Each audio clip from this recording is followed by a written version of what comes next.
ceritanya. Pada suatu hari terjadi bencana di sebuah daerah.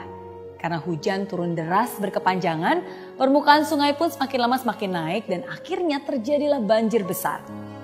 Ketika banjir sudah sampai ketinggian lutut orang dewasa, banyak orang sudah mulai mengungsi dari daerah tersebut. Karena takut kalau permukaan air semakin tinggi. Berbeda dengan yang lainnya, ada pemuda yang tampak tenang tinggal di rumah. Akhirnya datanglah truk penyelamat berhenti di depan rumah pemuda tersebut dan mereka bilang, "Ayo cepat masuk ikut truk ini, nggak lama lagi nih banjir akan semakin tinggi."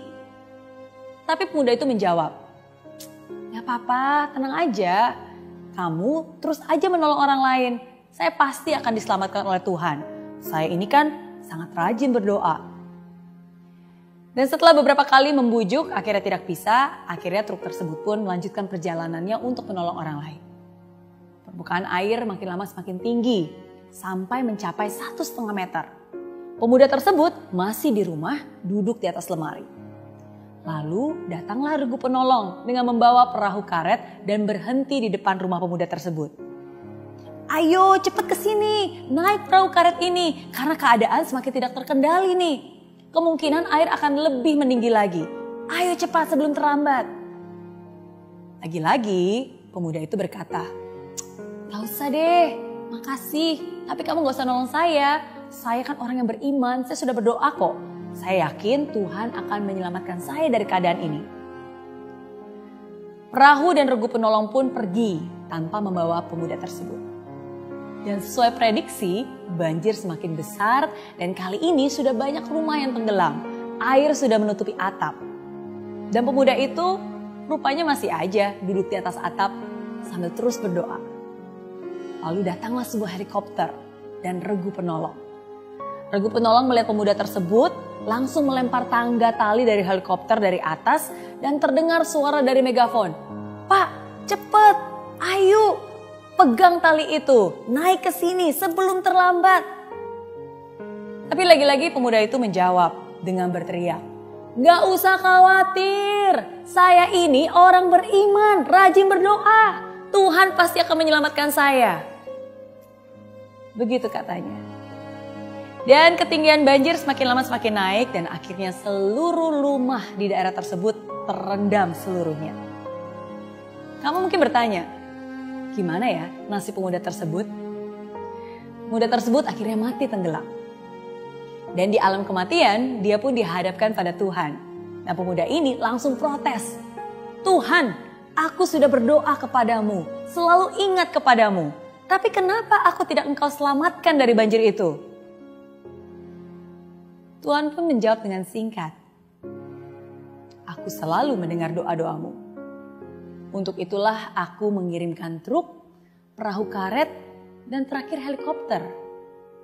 Tapi kenapa kamu tidak peduli? Kenapa kamu acuh?" Pemuda tersebut pun menangis. Dia merasa begitu bodoh bahwa dia tidak menyadari pertolongan itu. Tapi apa daya, semua sudah terlambat. Cerita tersebut bisa menjadi relevan dengan keadaan sekarang ini. Kadang sampai saat ini nih, masih saja ada beberapa orang yang acuh dan tidak peduli dan menganggap remeh. "Cuci tangan dong atau setidaknya pakai hand sanitizer lah. Nggak perlu, kan ada Tuhan. Percaya aja lah hidup mati di tangan Tuhan." Ketika ada teman bilang, "Jangan salaman dulu." Malah diledekin. Kok jadi orang takut amat sih? Kan ada Tuhan, gak usah takut. Ketika ada saudara dan himbauan yang mengatakan, "Jangan liburan dulu, gak perlu deh jalan-jalan, apalagi kumpul-kumpul orang banyak." Tapi masih ada beberapa orang yang menempis dan bilang, "Gitu aja kok takut. Buktinya saya keluar juga gak apa-apa kok. Justru nih sekarang mumpung semua tiket hotel murah, enaknya jalan-jalan, mumpung masih muda, sehat pula. Gak apa-apa lah, ngapain juga takut, kan ada Tuhan yang menjaga. Doa saya kuat kok, kamu aja kali yang imannya kurang kuat nih."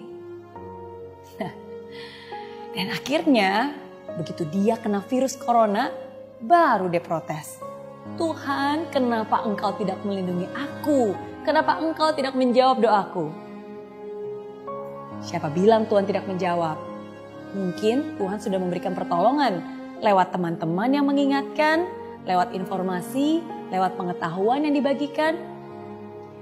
Jadi di saat-saat seperti ini, jangan jadi orang acuh dan cuek. Jadilah orang yang bijak. Dan sikap bijak kita itulah yang nantinya bukan hanya bisa menyelamatkan nyawa kita, tapi juga nyawa orang-orang yang ada di sekitar kita. Be considerate, be responsible. Hargai juga orang-orang luar biasa yang memang harus tetap bekerja demi kelangsungan hidup kita. Orang-orang luar biasa yang sekarang juga berjuang memerangi corona di garis depan. Para dokter dan tenaga medis yang bekerja pagi, siang, dan malam. Jangan menambah beban mereka dengan sikap sembrono kita. Ini bukan hanya tanggung jawab mereka saja, ini tanggung jawab kita semua.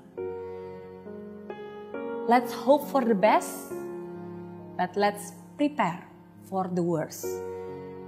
Jangan sampai sudah terkapar baru sadar. Lebih baik mencegah daripada menambah korban virus corona. Semua akan baik-baik saja kalau kita sama-sama saling menjaga.